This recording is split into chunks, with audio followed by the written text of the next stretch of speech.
Life short, life short, life short, life short, life short, life short, life short, life short, life short, life short, life short, life short, life short, life short, life short, life short, life short, life short,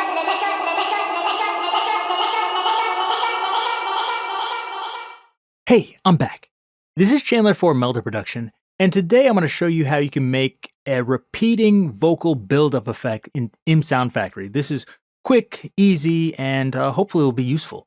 So let's get started. So here I just took the default patch, I moved the attack to 0, and I moved the sustain to 100. Nothing particularly interesting there. I'm going to go in the generator here, and the first thing we're going to need is the sampler. So we just have this here. I'm going to pop this out just so you can see it, and it's a little bit bigger. We have this regions here. Maybe it's, minimized, but if it's not, open this up. Next, we're going to need a sample. Choose whichever sample you like. I'll just use this one here. Boom. We drop it in here. It'll probably be on default by full import audio, but here I just want spread across the keyboard. We don't need any pitch detection really. It's not that important. And we'll click OK. So if we play it, now each key will play at a different note. Life short, let's live it right. Life short, let's live it right. Now you might want that, but if you don't, like me here, I'm going to open up globals here, and where it says enable pitch shifting, just turn this off. Life short, life short, life short, life short, life short, life short, life short. Now you see every single key is playing the same thing. That's what I want. For you, it might be different, but for me, this is good. If you wanted to pitch shift, do that. Now, since we have this, what I want to do is I want to start looping a certain region so it plays over and over again. So we're going to look at where the start is, and we're going to try to find a good place to start. This one looks like it has a breath at the beginning. Life short. Move this. Life short, let's live. Let's move the loop start to right in the exact same place. Life short, let's live it right. Now we're going to use the loop end and move that someplace else.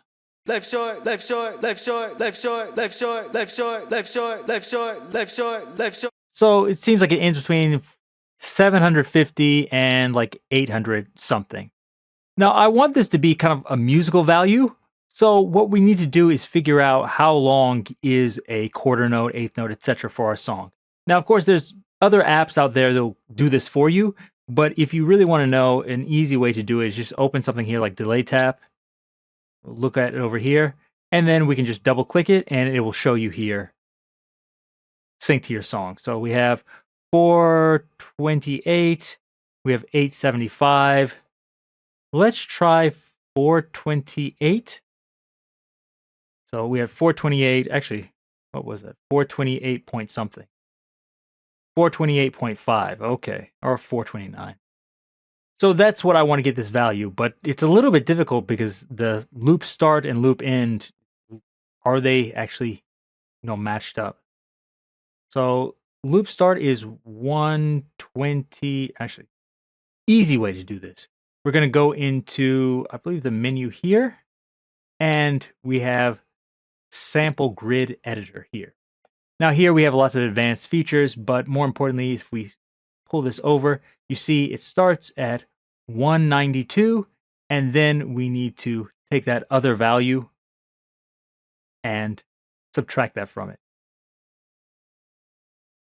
Or add it to it, I should say. So if we have 429 and add 192, we get 621. So I'll set this to 621. And now if we look over here, it should be matched up. Now if we play it, life short, life short, life short, life short, life short, life short, life short, life short, life short, life short, life short, life short, life short, life short, life. That should be good. Now, of course, we could change this to another value. So let's say if I don't want that, if I wanted quarter note, for example. So 870 or 857. 857 plus whatever that was. So 192 and 857.